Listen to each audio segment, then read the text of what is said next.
Good morning everyone. हम लोग कर रहे थे आरओ के प्रीवियस ईयर के क्वेश्चन सॉल्व कर रहे थे। लास्ट क्लास में हमने इतिहास के प्राचीन इतिहास के प्रश्नों को हल किया था और इस क्लास में हम मध्यकालीन इतिहास के प्रश्नों को हल करने वाले हैं। तो हम इसी क्रम में आगे बढ़ते हैं और शुरू करते हैं। देखते हैं आज की क्लास का पहला प्रश्न क्या है। निम्नलिखित में से किस सुल्तान ने साम्राज्य की सीमाओं की सुरक्षा हेतु एक विशेष सेना को नियुक्त किया था? प्रश्न क्या कह रहा है? निम्नलिखित में से किस सुल्तान ने साम्राज्य की सीमाओं की सुरक्षा के लिए एक विशेष सेना को नियुक्त किया था? ऑप्शंस देखते हैं। Option A Iltutmish, option B Nasiruddin Mahmud, option C Balban, option D Alauddin Khilji. तो इनमें से वो कौन सा सुल्तान है? सही उत्तर होगा इस प्रश्न का, सही उत्तर है अलाउद्दीन खिलजी। अलाउद्दीन खिलजी। किस सुल्तान ने साम्राज्य की सीमाओं की सुरक्षा हेतु, किससे सुरक्षा चाहिए थी अलाउद्दीन खिलजी को? मंगोलों से, मंगोल आक्रमण से बचने के लिए। स्पष्ट है। वही बात यदि अलाउद्दीन खिलजी की करें तो नाम से आपको पता चल गया होगा अलाउद्दीन खिलजी किस वंश से था? खिलजी वंश का शासक था। कार्यकाल क्या था अलाउद्दीन खिलजी का? अलाउद्दीन खिलजी का कार्यकाल था 1296 ईस्वी से 1316 ईस्वी तक। याद रहेगा, कुल 20 वर्षों तक अलाउद्दीन खिलजी ने शासन किया। अलाउद्दीन खिलजी कैसा सुल्तान था? पढ़ा लिखा या अनपढ़? अनपढ़, अनपढ़ सुल्तान था। अलाउद्दीन खिलजी अनपढ़ सुल्तान था, अनपढ़ सुल्तान था। ठीक है, याद रखेंगे, ये सभी बातें पूछी गई हैं, आपके परीक्षाओं में पूछी गई हैं, तो आप इन्हें याद रखेंगे। अलाउद्दीन खिलजी ही वह शासक था जिसने धर्म को राजनीति से अलग रखा। कैसे? धर्म को राजनीति से अलग रखा। इस तरह से भी प्रश्न आपसे पूछे गए हैं कि धर्म को राजनीति से अलग करने वाले शासक का नाम क्या है, सुल्तान का नाम क्या है। तो आपको मालूम होना चाहिए कि किस सुल्तान ने धर्म को राजनीति से अलग रखा। वो कौन सा सुल्तान है? अलाउद्दीन खिलजी। राजनीति से अलग रखा। कौन सा सुल्तान है? अलाउद्दीन खिलजी। स्पष्ट है। तो इस प्रश्न का सही उत्तर क्या हो जाएगा? Option D. अगले प्रश्न की ओर बढ़े, देखते हैं अगला प्रश्न क्या है। निम्नलिखित में से कौन मोहम्मद गौरी द्वारा चंदावर के युद्ध में पराजित किया गया? कौन चंदावर के युद्ध में पराजित किया गया? ऑप्शंस देखते हैं। Option A Prithviraj Chauhan, option B Jaichand, option C Kumarpal, option D Bhim द्वितीय। तो इस प्रश्न का सही उत्तर क्या होगा? इस प्रश्न का सही उत्तर होगा ऑप्शन बी जयचंद। चंदावर के युद्ध में, कौन सा युद्ध? ये रहा चंदावर। चंदावर का युद्ध कब हुआ था? 1194 ईस्वी में। कब हुआ था? 1194 ईस्वी में चंदावर का युद्ध हुआ था। किसके किसके बीच लड़ा गया था? मोहम्मद गौरी, जो आपके प्रश्न में ही दिया गया है, स्पष्ट है, और जयचंद के बीच। किसके बीच? जयचंद के बीच। जयचंद कहाँ के शासक थे? कन्नौज के गढ़वाल शासक थे। कन्नौज के कौन से? गढ़वाल शासक थे। कौन? जयचंद। ये वही जयचंद है जिनकी पुत्री संयोगिता का विवाह पृथ्वीराज से होता है। अगले प्रश्न की ओर बढ़े। इस प्रश्न का सही उत्तर क्या है? Option B. अगला प्रश्न है, निम्नलिखित सुल्तानों में से किसने गढ़ मुक्तेश्वर की मस्जिद की दीवारों पर अपने शिलालेख में स्वयं को खलीफा का सहायक कहा है? वह कौन सा सुल्तान है जिसने स्वयं को खलीफा का सहायक कहा है? ये लेख कहाँ अंकित करवाया है? गढ़ मुक्तेश्वर की मस्जिद की दीवार पर। ऑप्शंस देखते हैं। Option A Balban, option B Kaikobad, option C Jalaluddin Khilji, option D उपर्युक्त में से कोई नहीं। इसका सही उत्तर क्या होगा? ऑप्शन ए गढ़मुक्तेश्वर की मस्जिद की दीवारों पर बलबन ने क्या किया है? स्वयं को खलीफा का सहायक लिखवाया है ना? लिखवाया है। स्पष्ट है? बलबन किस वंश से है? गुलाम वंश से है। गुलाम वंश का शासक है। बलबन ने ही गढ़मुक्तेश्वर की जो मस्जिद है उसका निर्माण करवाया है। ठीक है? और स्वयं को खलीफा कहा है। बलबन का कार्यकाल क्या है? बलबन का कार्यकाल है 1266 से 1286 ईस्वी तक। 1266 से 1286 ईस्वी तक। बलबन ने कौन सी नीति अपनाई थी? वर्ष भी पूछा जाता है, किस वंश से था ये भी परीक्षाओं में पूछा जाता है, और बलबन ने कौन सी नीति अपनाई थी ये भी पूछा जाता है। तो हर एक बात जो मैं आपको अतिरिक्त प्रश्न के साथ बता रही हूँ वो अपने आप में एक क्या है? प्रश्न है। तो आप सभी बातों को ध्यान से सुनेंगे भी और नोट भी करेंगे, है ना? और जितनी बार हो सके आपसे उतनी बार रिवाइज करेंगे ताकि आपको याद हो जाए। चलिए आगे बढ़ते हैं। क्या है? बलबन ने रक्त और लौह की नीति अपनाई थी। कैसी नीति अपनाई थी? रक्त और लौह की नीति अपनाई थी। स्पष्ट है? बलबन ने कुछ प्रथाएं चलाई थी। कैसी प्रथाएं? क्या नाम थे उनके? जैसे कि सिजदा, पैबोस। इन प्रथाओं को बलबन ने शुरू किया था। और नौरोज त्योहार जो कि क्या है? एक पारसी त्योहार है, इसे भी मनाना शुरू किया था। किसने? बलबन ने। स्पष्ट है? ये सभी आपसे पूछे जाते हैं, मैं बार बार कह रही हूं, तो आप प्लीज इन्हें ध्यान में रखिएगा। स्पष्ट है?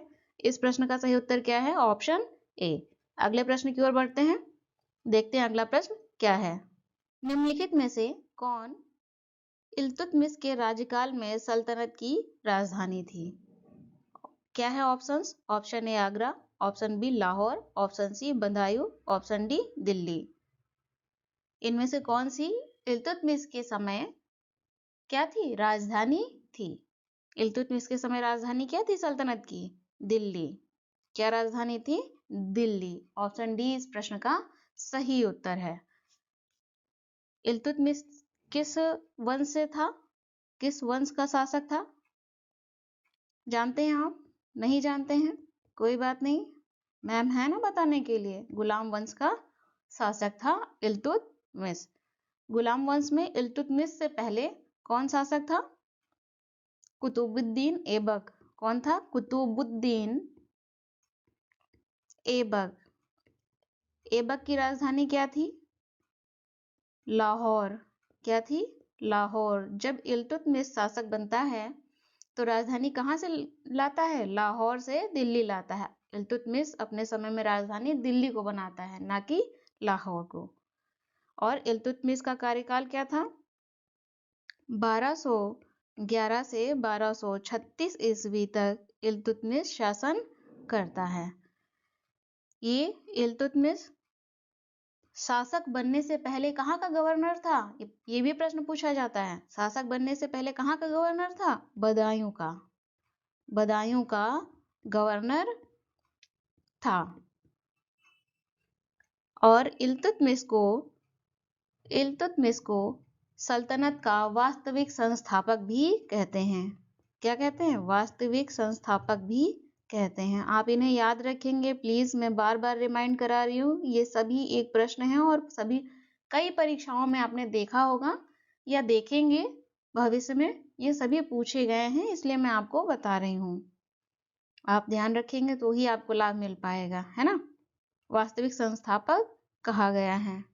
और साथ ही गुलामों का गुलाम इल्तुतमिश को, किसे? इल्तुतमिश को गुलामों का गुलाम भी कहा गया है। गुलामों का गुलाम भी कहा गया है। गुलामों का गुलाम कैसे? इल्तुतमिश कुतुबुद्दीन ऐबक का गुलाम था, और कुतुबुद्दीन ऐबक किसका गुलाम था? गौरी का गुलाम था। तो गुलाम के अधीन ये गुलाम था। कौन? इल्तुतमिश। इसलिए इसे गुलामों का गुलाम भी कहा गया है। याद रहेगा। यही मैं साथ में आपको बताती चलूं कि इल्तुतमिश का नाम क्या है पूरा। इल्तुतमिश नाम से वो गद्दी पर बैठता है ना, लेकिन उसका अपना कुछ नाम रहा होगा। वो क्या था? शमसुद्दीन मोहम्मद। आपसे प्रश्न में पूछा जा सकता है कि इल्तुतमिश का मूल नाम क्या था या प्रारंभिक नाम क्या था, इस तरह से प्रश्न पूछा जा सकता है। तो आप याद रखेंगे क्या नाम था? शमसुद्दीन मोहम्मद। लिख दें? चलिए लिख लीजिए आप लोग इसे भी, शमसुद्दीन मोहम्मद। याद रहेगा। चलिए, इस प्रश्न का उत्तर क्या है? Option D. और ये सारी बातें भी आप याद रखेंगे। अगले प्रश्न की ओर बढ़ते हैं, देखते हैं अगला प्रश्न क्या है। देखते हैं अगला प्रश्न क्या है। निम्नलिखित में से कौन सही सुमेलित नहीं है? ऑप्शंस देखते हैं। रणथंभौर, चित्तौड़, देवगिरी और गुजरात। इसमें यहाँ पर एक ऑप्शन नहीं लिखा हुआ है, लिख लेते हैं।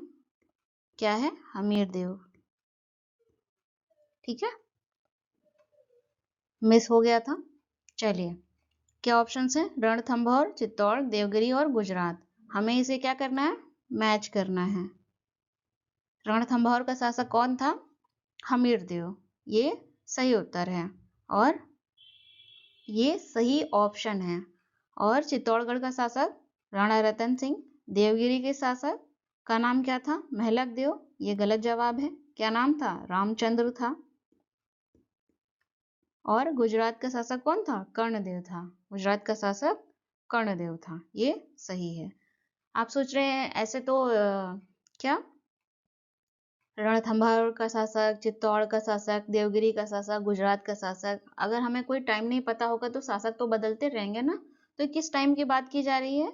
ये सभी अलाउद्दीन खिलजी के समय की बात है। अलाउद्दीन खिलजी के काल की बात है, क्योंकि अलाउद्दीन खिलजी ने इन पर क्या किया है? आक्रमण किया है। ठीक है, और उन्हें जीता है। तो ये उस समय की बात है। तो इस तरह से इस प्रश्न का सही उत्तर क्या हो जाएगा? इस प्रश्न का सही उत्तर होगा ऑप्शन सी, क्योंकि हमें गलत सिलेक्ट करना था। और गलत क्या है? गलत है, देवगिरी का शासक रामचंद्र है, ना कि महलक देव। तो महलक देव कहाँ के शासक हैं? महलक देव कहाँ के शासक थे? महलक देव मालवा के शासक थे। कहाँ के? मालवा के शासक थे, जिस पर अभियान किया था अलाउद्दीन खिलजी ने। और बात करें रणथंभौर की, तो इस पर भी अभियान किसने किया था? अलाउद्दीन खिलजी ने ही किया था। चित्तौड़ पर भी अभियान किसने किया था? अलाउद्दीन खिलजी ने किया था और चित्तौड़ को हराया था, है ना। राणा रतन सिंह, पद्मिनी, याद आया? हाँ, ये वही अभियान है। कब हुआ था चित्तौड़ का? 1302-3 के मध्य। तो इस प्रश्न का सही उत्तर है ऑप्शन सी। Option C. अगले प्रश्न की ओर बढ़े, देखते हैं अगला प्रश्न क्या है। दिल्ली सल्तनत के किस शासक ने अपने आप को खलीफा घोषित कर दिया था? अपने आप को क्या घोषित किया था? खलीफा। दिल्ली सल्तनत, याद रखना है। ऑप्शंस देखते हैं। Option A Balban, option B Alauddin Khilji, option C Mubarak Khilji, option D Mohammad bin Tughlaq. किसने अपने आप को खलीफा घोषित किया था? वो कौन सा सुल्तान था? वो सुल्तान था मुबारक खिलजी। कौन? मुबारक खिलजी। मुबारक खिलजी ने स्वयं को खलीफा घोषित कर दिया था। मुबारक खिलजी का कार्यकाल क्या था? 1316 ईस्वी से 1320 ईस्वी मुबारक खिलजी का कार्यकाल था। याद रहेगा? याद रखेंगे हम। नहीं याद होगा तो हम रिवाइज करेंगे और फिर रिवाइज करेंगे, है ना। मुबारक खिलजी सल्तनत का प्रथम सुल्तान था जिसने दक्षिण भारत में प्रत्यक्ष शासन की नींव रखी थी। क्या किया था इसने? मुबारक खिलजी ने दिल्ली सल्तनत का पहला सुल्तान था जिसने दक्षिण भारत में, कहाँ? दक्षिण भारत में प्रत्यक्ष शासन की नींव रखी थी। प्रत्यक्ष शासन की नींव रखी थी, है ना। क्या उपाधियां थी? मुबारक खिलजी ने कुछ उपाधियां धारण की थी, जैसे अल इमाम, जैसे अल इमाम, उल इमाम आदि, और भी कई उपाधियां थी। इस प्रश्न का सही उत्तर क्या है? Option C. अगले प्रश्न की ओर बढ़ते हैं। देखते हैं अगला प्रश्न क्या है। निम्नलिखित में से किस शासक ने दीवान ए अमीर को ही विभाग की स्थापना की? ऑप्शंस देखते हैं। Option A Balban, option B Alauddin Khilji, option C Mohammad bin Tughlaq, option D Firoz Shah Tughlaq. किसने स्थापना की थी दीवान ए अमीर को ही की? ऑप्शन सी मोहम्मद बिन तुगलक ने इस विभाग की स्थापना की थी। कैसा विभाग है ये? दीवान ए अमीर को ही कृषि विभाग है। कैसा विभाग है? कृषि विभाग है। कृषि की उन्नति के लिए ये विभाग खोला गया था मोहम्मद बिन तुगलक के द्वारा। मोहम्मद बिन तुगलक का कार्यकाल क्या है? 1325 ईस्वी से 51 ईस्वी तक शासन किया। किस वंश से संबंधित है? तुगलक वंश से संबंधित है। किस वंश से? तुगलक वंश से संबंधित है। बात करें तो ये तुगलक, मोहम्मद बिन तुगलक सर्वाधिक विद्वान और शिक्षित शासक था। सर्वाधिक विद्वान और कैसा? शिक्षित शासक था। इसी क्लास में हमने जाना अनपढ़ शासक कौन था? अलाउद्दीन खिलजी। कौन था? अलाउद्दीन खिलजी, है ना। तो और सबसे पढ़ा लिखा कौन था? मोहम्मद बिन तुगलक। ठीक है, मोहम्मद बिन तुगलक। मोहम्मद बिन तुगलक ऐसा शासक था जो हिंदुओं के त्योहार मुख्यतः होली में भाग लेता था। किसमें? हिंदुओं के त्योहार मुख्यतः होली में, हिंदुओं के त्योहार मुख्यतः होली में भाग लेता था। होली में भाग लेता था।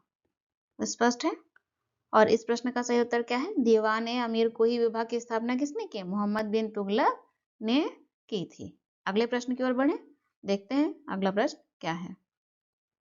अगले प्रश्न को देखते हैं क्या है अगला प्रश्न। बेरोजगारों की सहायता करने के लिए दिल्ली के निम्नलिखित सुल्तानों में से किसने रोजगार कार्यालय की स्थापना की थी? रोजगार दफ्तर की स्थापना किस सुल्तान ने की थी? प्रश्न ये है। समझ में आ गया प्रश्न क्या है? चलिए ऑप्शंस देखते हैं। Option A Balban, option B Alauddin Khilji, option C Mohammad bin Tughlaq, option D Firoz Shah Tughlaq. इस प्रश्न का सही उत्तर क्या होगा? ऑप्शन डी फिरोज शाह तुगलक ने रोजगार दफ्तर की स्थापना की थी। बात फिरोज शाह तुगलक की करें तो हम जानते हैं, नाम से हमें पता चल रहा है किस वंश से जुड़े हुए हैं? तुगलक वंश से। कार्यकाल क्या होगा? 1351 से 1388 ईस्वी तक शासन किया। तुगलक को, फिरोज शाह तुगलक को, तुगलक को नहीं फिरोज शाह तुगलक को मिस्र के खलीफा से, किससे? मिस्र के खलीफा से 2 बार सम्मान प्राप्त हुआ। खलीफा से कितनी बार? 2 बार सम्मान प्राप्त हुआ। ये पूछा गया है आपकी परीक्षा में। सम्मान प्राप्त हुआ, ठीक है, प्राप्त हुआ। और फिरोज शाह तुगलक ने स्वयं को क्या घोषित किया था? खलीफा का नायक। फिरोज शाह तुगलक ने स्वयं को खलीफा का नायक घोषित किया था। क्या फिरोज शाह तुगलक ने रोजगार दफ्तर विभाग की ही केवल स्थापना की थी? नहीं, और भी विभाग खोले थे, जैसे कि दीवाने खैरात, जैसे कि दीवान ए खैरात, दीवान ए खैरात एक विभाग आप जानते ही हैं, रोजगार दफ्तर। दीवान खैरात क्या है? दान विभाग है। क्या है? दान विभाग है। इसके अतिरिक्त दारुल ए सफा, क्या? दारुल ए सफा ये क्या है? सरकारी अस्पताल है ना, दवाखाना है, इसकी भी स्थापना की थी। स्पष्ट है? चलिए अगले प्रश्न की ओर बढ़ते हैं। इस प्रश्न का सही उत्तर है ऑप्शन डी। अगला प्रश्न क्या है?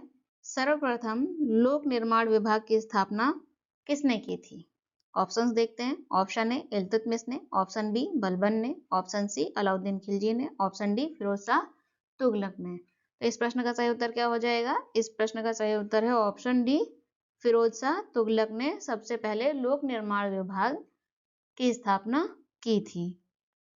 ठीक है, और कई नगर भी इसने बसाए थे, कई नगर भी बसाए थे, जिसमें से एक मैं बता दूं आपको जो बहुत चर्चा में रहता है, जौनपुर, जो इसने जौना खां की याद में बसाया था। किसकी याद में? जौना खां की याद में बसाया था। जौना खां कौन है? इससे पहले कौन सा शासक था? फिरोज शाह तुगलक से पहले मोहम्मद बिन तुगलक। जौना खां मोहम्मद बिन तुगलक है। कौन है? मोहम्मद बिन तुगलक। इसकी याद में बसाया है ये शहर। कौन सा? जौनपुर। याद रहेगा? चलिए, तो इस प्रश्न का सही उत्तर है ऑप्शन डी। अगले प्रश्न की ओर बढ़ते हैं। देखते हैं अगला प्रश्न क्या है। निम्नलिखित में से किसने आगरा की स्थापना की थी? किसकी स्थापना? आगरा शहर की स्थापना किसने की थी? ये आपसे प्रश्न में पूछा गया है। ऑप्शंस देखते हैं। Option A Balban, option B Bahlol Lodi, option C Sikandar Lodi, option D Firoz Shah Tughlaq. किसने स्थापना की थी? क्या लगता है आपको किसने की होगी स्थापना? सरल है? नहीं सरल है? कोई बात नहीं। आगरा की स्थापना की थी सिकंदर लोदी ने। किसने की थी? सिकंदर लोदी ने की थी। आगरा 1504 में 1504 ईस्वी में आगरा शहर का निर्माण किया गया और 1506 ईस्वी में इसे क्या किया गया? सिकंदर लोदी ने राजधानी घोषित किया। राजधानी घोषित किया। बात यदि सिकंदर लोदी की करें तो इनका प्रारंभिक नाम क्या था? निजाम खां। क्या नाम था? निजाम खां। किस वंश से जो संबंधित है? लोदी वंश से संबंधित है ना। और इनका कार्यकाल क्या है? 1489 से 1517 ईस्वी तक शासन किया। आगरा की स्थापना क्यों की थी? क्या जरूरत आन पड़ी थी सिकंदर लोदी को आगरा की स्थापना के लिए? तो मूल बात क्या है? ये भी प्रश्न पूछा गया है, तो आप हर चीज को ध्यान रखेंगे। राजपूतों पर नियंत्रण करने के लिए आगरा की स्थापना की थी। किस पर? राजपूतों पर नियंत्रण करने के लिए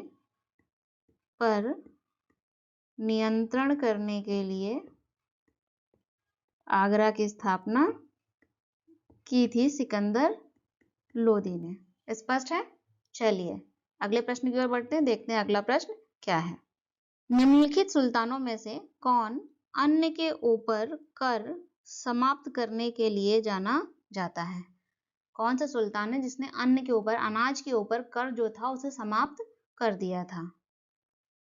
option A Alauddin Khilji, option B Ghiyasuddin Tughlaq, option C Firoz Shah Tughlaq, option D Sikandar Lodi. किसने समाप्त किया था? इस प्रश्न का सही उत्तर है ऑप्शन डी, सिकंदर लोदी ने अन्न के ऊपर कर समाप्त किया था। स्पष्ट है? चलिए इस प्रश्न का सही उत्तर है ऑप्शन डी। अगले प्रश्न की ओर बढ़ते हैं। देखते हैं अगला प्रश्न क्या है। कृष्णदेवराय के दरबार में अष्टदिग्गज कौन थे? कृष्णदेवराय के दरबार में अष्टदिग्गज कौन थे? ऑप्शन ए 8 मंत्री, ऑप्शन बी 8 तेलुगु कवि, ऑप्शन सी 8 महान सेनापति, ऑप्शन डी 8 परामर्शदाता। कौन थे? 8 तेलुगु कवि। जो अष्टदिग्गज थे कृष्णदेवराय के दरबार में, वो कौन थे? 8 तेलुगु कवि थे। ठीक है, 8 तेलुगु कवि थे। कृष्णदेवराय की बात की जाए यहाँ पर तो कृष्णदेवराय किस वंश से थे? तुलुवा वंश या तुलु वंश, तुलु राजवंश से संबंधित थे। कौन? कृष्णदेव राय। और इनका कार्यकाल क्या था? 9 ईस्वी से 1529 ईस्वी तक इन्होंने शासन किया। इन्होंने शासन किया। किसके समकालीन थे? ये प्रश्न भी आता है। कृष्णदेव राय किस शासक के समकालीन थे? तो बाबर के समकालीन थे। किसके? बाबर के समकालीन थे। बाबर के समकालीन थे। और कृष्णदेव राय का जो समय है, कार्यकाल है, उसे क्या कहते हैं? तेलुगु साहित्य का स्वर्ण युग कहा जाता है। किसे? तेलुगु साहित्य का, कृष्णदेव राय का जो कार्यकाल है, उस कार्यकाल को, उस समय को, उस पीरियड को तेलुगु साहित्य का स्वर्णकाल या स्वर्ण युग कहा जाता है। क्या कहा जाता है? स्वर्ण युग कहा जाता है। याद रहेगा? चलिए, याद रहेगा, आप लोग याद रखेंगे इसे। और सबसे जरूरी बात, ये सभी बातें बहुत ही महत्वपूर्ण थी, लेकिन एक और बात आप जानते चलें। वो क्या? वो ये कि कृष्णदेव राय स्वयं एक कवि और लेखक थे, और ये इनकी भी एक रचना है। क्या है? रचना है। क्या नाम है उसका? आमुक्तमाल्यद। इस पर प्रश्न बहुत पूछा जाता है। आमुक्तमाल्यद किसकी रचना थी? कृष्णदेव राय की। किस भाषा में है ये? तेलुगु। किस भाषा में है? तेलुगु भाषा में है। याद रखेंगे। चलिए, और इस प्रश्न का सही उत्तर क्या है? अष्टदिग्गज कौन थे? 8 तेलुगु कवि थे। अगले प्रश्न की ओर बढ़ते हैं। देखते हैं अगला प्रश्न क्या है। प्रसिद्ध विजयनगर शासक कृष्णदेव राय के अधीन किस साहित्य का स्वर्ण युग था? देखिए, अगला प्रश्न ही आपको मिल गया है। Option A Konkani, option B Malayalam, option C Tamil, option D Telugu. तो आपको तो पहले से मालूम हो गया है किस साहित्य का स्वर्ण युग था? तेलुगु साहित्य का स्वर्ण युग था। अर्थात ऑप्शन डी इसका सही उत्तर है। इस प्रश्न का सही उत्तर है ऑप्शन डी। अगले प्रश्न की ओर बढ़े। देखते हैं अगला प्रश्न क्या है। अब्दुल रज्जाक विजयनगर आया था। अब्दुल रज्जाक विजयनगर आया था। ऑप्शंस: देवराय प्रथम के समय, ऑप्शन बी देवराय द्वितीय के समय, ऑप्शन सी कृष्णदेव राय के समय, ऑप्शन डी वीर विजय के समय। अब्दुल रज्जाक किसके समय आया था? अब्दुल रज्जाक आया था देवराय द्वितीय के समय। देवराय द्वितीय के समय आया था। अब्दुल रज्जाक फारसी राजदूत था।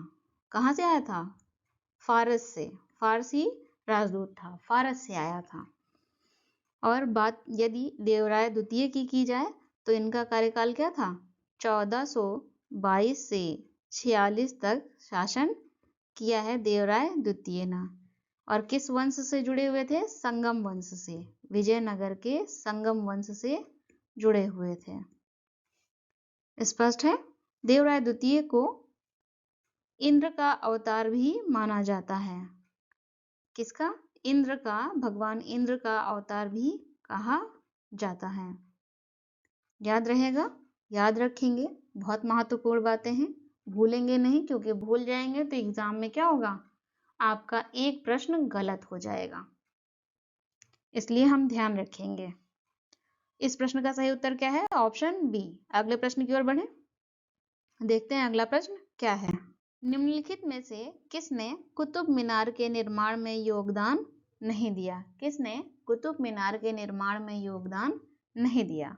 Options: Qutubuddin Aibak, option B Iltutmish, option C Alauddin Khilji, option D Firoz Shah Tughlaq. किसने योगदान नहीं दिया है इसमें? इस प्रश्न का सही उत्तर है अलाउद्दीन खिलजी। अलाउद्दीन खिलजी ने कुतुब मीनार के निर्माण में कोई भी योगदान नहीं दिया है। बात हो रही है कुतुब मीनार की। किसकी? कुतुब मीनार की। तो हम कुतुब मीनार के बारे में थोड़ी जानकारी ले लेते हैं। कुतुब मीनार की नींव या कुतुब मीनार का जो निर्माण है उसको प्रारंभ किसने किया? कुतुबुद्दीन ऐबक ने। किसने प्रारंभ किया? कुतुबुद्दीन ऐबक ने। और कुतुब मीनार को पूरा किसने करवाया? प्रारंभ किया था कुतुबुद्दीन ऐबक ने, पूरा कंप्लीट नहीं हुआ था तब कुतुब मीनार, ठीक है। तो पूरा किसने किया? इल्तुतमिश ने। किसने किया? इल्तुतमिश ने। इल्तुतमिश ने जब बनाकर तैयार किया तो कुतुब मीनार कितना था? 4 मंजिला था। कितना? 4 मंजिला था। 4 मंजिला था। इसके बाद फिरोज शाह तुगलक के समय, किसके? फिरोज शाह तुगलक के समय ये क्षतिग्रस्त हो गया था। कुतुब मीनार क्षतिग्रस्त हो गया था, जिसके कारण फिरोज शाह तुगलक ने इसे बनवाया कुतुब मीनार को, और चौथा मंजिल जो है क्षतिग्रस्त हो गया था, और चौथे मंजिल को फिरोज शाह तुगलक ने बनवाया, साथ ही साथ एक मंजिल और बनवाया। तो कितने मंजिल हो गए? 5 मंजिल हो गए। तो फिरोज शाह तुगलक ने जब बनवाया तब ये हो गया 5 मंजिला। तो आज के समय में जो आप और मैं कुतुब मीनार देखते हैं वो कितना है? 5 मंजिला है और गोलाकार है। तो किसने किसने कुतुब मीनार में योगदान दिया? कुतुबुद्दीन ऐबक ने, इल्तुतमिश ने और फिरोज शाह तुगलक ने। अब बात कर लेते हैं कुतुब मीनार की। कुतुब मीनार का नाम किसके नाम पर पड़ा है ना? कुतुब मीनार का नाम पड़ा है ख्वाजा कुतुबुद्दीन बख्तियार काकी के नाम पर कुतुब मीनार नाम रखा गया था। किसके नाम पर? ख्वाजा, सूफी संत है, ख्वाजा कुतुबुद्दीन बख्तियार काकी के नाम पर पड़ा। लिख लीजिए आप लोग। और इस प्रश्न का सही उत्तर क्या है? ऑप्शन सी, अलाउद्दीन खिलजी का कुतुब मीनार में कोई भी योगदान नहीं है। अगले प्रश्न की ओर बढ़े। अगला प्रश्न क्या है? निम्नलिखित में से कौन सही सुमेलित नहीं है? क्या सिलेक्ट करना है हमें इसे? इस प्रश्न में गलत सिलेक्ट करना है ना? गलत सिलेक्ट करना है। ऑप्शंस देखते हैं। अटाला देवी मस्जिद, छोटा सोना मस्जिद, कदम रसूल और अदीना मस्जिद। तो एक तरफ मस्जिद है के नाम है और दूसरी तरफ शासक के नाम है कि किसने बनवाया है इसे, है ना? तो देखते हैं ऑप्शंस। अटाला देवी मस्जिद इब्राहिम शाह सरकी ने निर्माण किया है, इसका करवाया है ना? इब्राहिम शाह सरकी ने इसका निर्माण करवाया है अटाला देवी मस्जिद का। क्या ये सही है? सही है। ऑप्शन ए एकदम सही है। और छोटा सोना मस्जिद, इसका निर्माण वली मोहम्मद जी ने करवाया है, ये भी सही है। बात यदि ऑप्शन सी की करें तो कदम रसूल, इसका निर्माण किसने करवाया है? नुसरत शाह ने करवाया है, यह भी सही है। वहीं ऑप्शन डी की बात की जाए तो अदीना मस्जिद, जिसका निर्माण यहाँ आपके प्रश्न में दिया गया है सिकंदर लोदी ने करवाया है, ये क्या है? गलत है। तो अदीना मस्जिद का निर्माण किसने करवाया है? अदीना मस्जिद का निर्माण सिकंदर शाह ने करवाया है। ये दो अलग अलग व्यक्ति हैं। ये दो अलग अलग व्यक्ति हैं। अदीना मस्जिद कहाँ स्थित है? अदीना मस्जिद है पश्चिम बंगाल में। कहाँ पर? पश्चिम बंगाल में है। और ये पश्चिम बंगाल के शासक थे सिकंदर शाह, जिन्होंने अदीना मस्जिद का निर्माण करवाया था। अदीना एक फारसी शब्द है जिसका अर्थ होता है शुक्रवार। क्या अर्थ होता है? शुक्रवार। शुक्रवार जुम्मे की नमाज के लिए, शुक्रवार को क्या बोलते हैं? जुम्मा बोलते हैं। और जुम्मे की नमाज के लिए इसका निर्माण करवाया गया था। किसने करवाया था? सिकंदर शाह ने। तो इस प्रश्न का सही उत्तर क्या हो जाएगा? Option D. अगले प्रश्न की ओर बढ़े। क्या है अगला प्रश्न? अमीर खुसरो का जन्म हुआ था। किसका जन्म? अमीर खुसरो का जन्म हुआ था। कहाँ हुआ था? ऑप्शन ए आगरा में, ऑप्शन बी बाराबंकी में, ऑप्शन सी एटा में, ऑप्शन डी इटावा में। अमीर खुसरो का जन्म हुआ था, अमीर खुसरो का जन्म पहले जाने उत्तर प्रदेश में हुआ था, सबसे पहली बात। ठीक है। आज के समय में, वर्तमान समय में अमीर खुसरो का जन्म कहाँ हुआ है? कासगंज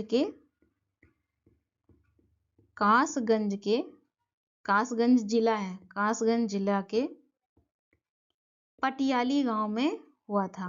कहाँ? पटियाली गांव में हुआ था। अब आपसे पूछा जाएगा तो ये ऑप्शन दिया जाएगा, कासगंज या पटियाली गांव। अगर ये दोनों ना हो, फिर भी अगर ऑप्शन में आपके एटा लिख कर आ जाए तो आप उसे टिक कर देंगे तो वो भी सही माना जाएगा। ठीक है। लेकिन संभावना यही है कि ऑप्शंस आपको कासगंज या पटियाली आपके प्रश्न में मिलेंगे। तो इस प्रश्न का सही उत्तर क्या है? ऑप्शन सी। ऑप्शन सी इस प्रश्न का सही उत्तर है। अगले प्रश्न की ओर बढ़ते हैं, देखते हैं अगला प्रश्न क्या है। निम्नलिखित में से कौन सही सुमेलित नहीं है? क्या है? किसकी मैचिंग सही नहीं है? ऑप्शंस देखते हैं।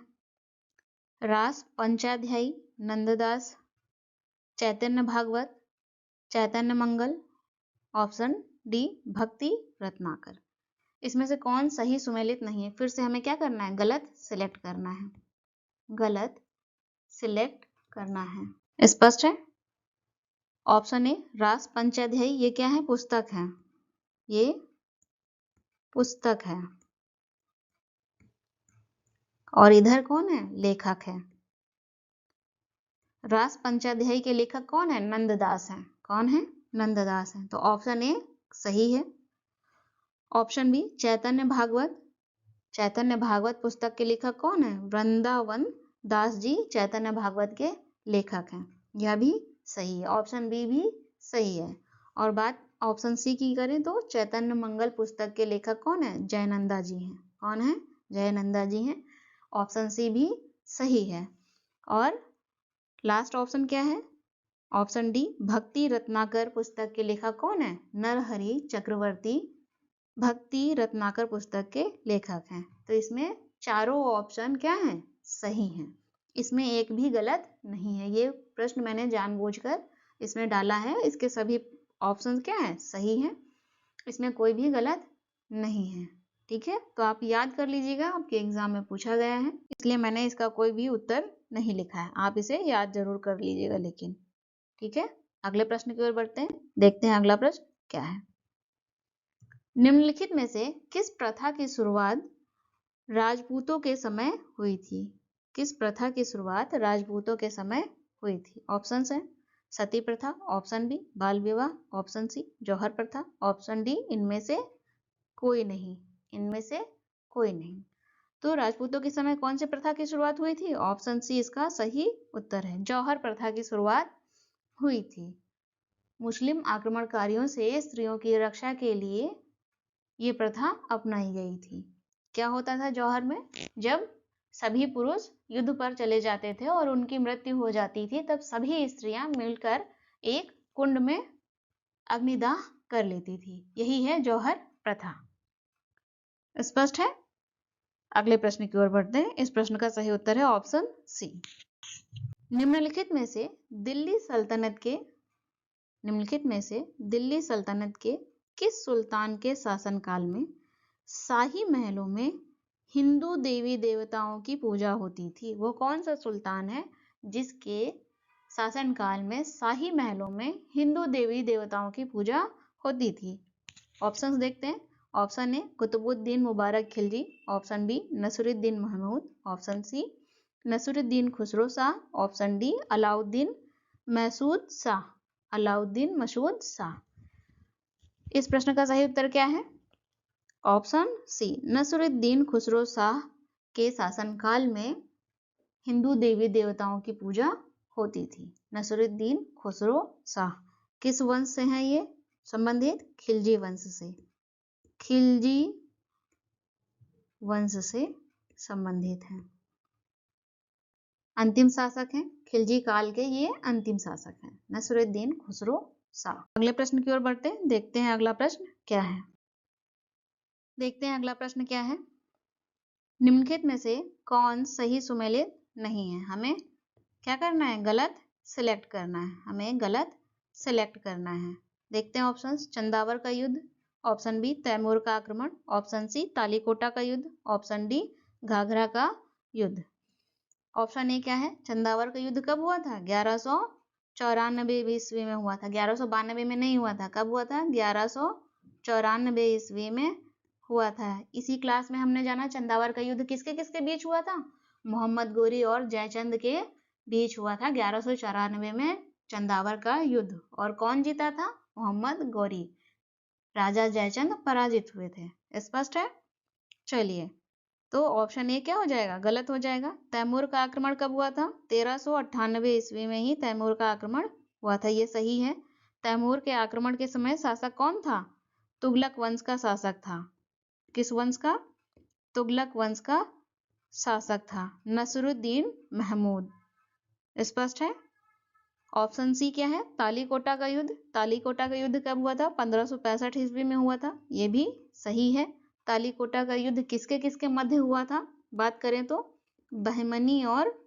बहमनी साम्राज्य वर्सेस विजयनगर साम्राज्य के मध्य ये युद्ध हुआ था। बहमनी साम्राज्य और विजयनगर साम्राज्य के मध्य ये युद्ध हुआ था, तालीकोटा का युद्ध। कौन जीता था इस युद्ध में? बहमनी साम्राज्य जीता था और विजयनगर साम्राज्य हार गया था। ठीक है। ऑप्शन डी की बात करें, घाघरा का युद्ध कब हुआ था? 1529 ईस्वी में हुआ था। यह ऑप्शन डी भी क्या है? सही है।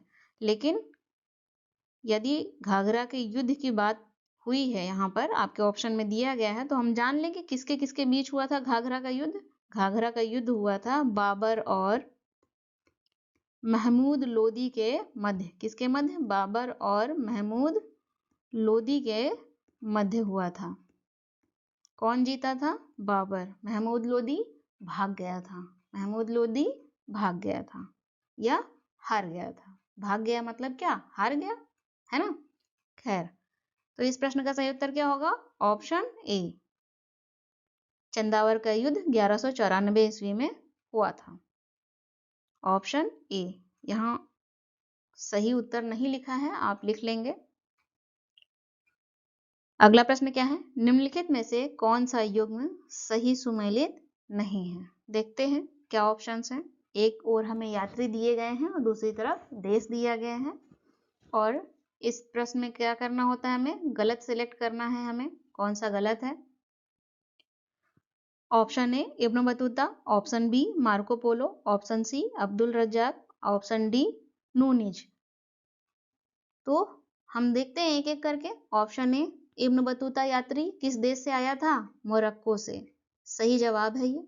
मार्को पोलो किस देश का यात्री था? इटली से आया था, ये भी सही है। अब्दुल रज्जाक, हमने इसी क्लास में जाना है अब्दुल रज्जाक कहाँ का यात्री था और किसके शासनकाल में आया था। कुछ याद आया पिछले क्वेश्चन से? अब्दुल रज्जाक फारस से आया था। कहाँ से? फारस से। किसके शासनकाल में आया था? देवराय द्वितीय के शासनकाल में आया था। याद आ गया? चलिए, ऑप्शन डी नूनिज किस देश का निवासी था? पुर्तगाल का। ये भी सही है। तो इस प्रश्न का सही उत्तर क्या है? ऑप्शन सी इस प्रश्न का सही उत्तर है। अब्दुल रज्जाक फारस से आया था। यह है आपका प्रश्न। और देखते हैं आप प्रश्न को। निम्नलिखित घटनाओं पर विचार कीजिए तथा इन्हें काल क्रमानुसार व्यवस्थित कीजिए। हमें 4 पॉइंट दिए गए हैं और उसके बाद सही उत्तर को चुनना है। क्या करना है? सही उत्तर को चुनना है ना।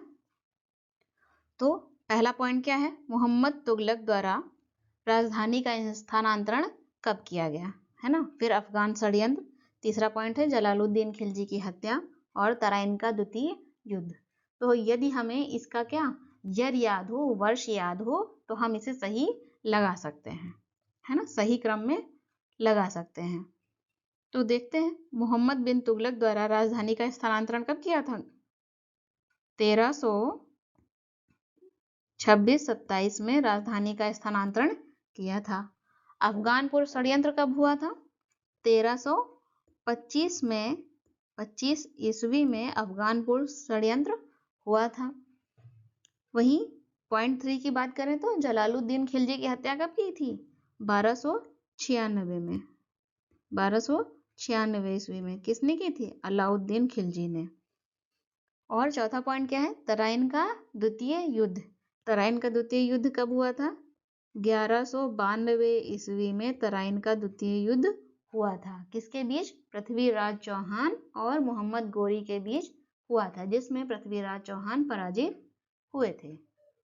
ठीक है, अब हम इसे क्रम से लगा लेते हैं। क्या क्रम होगा?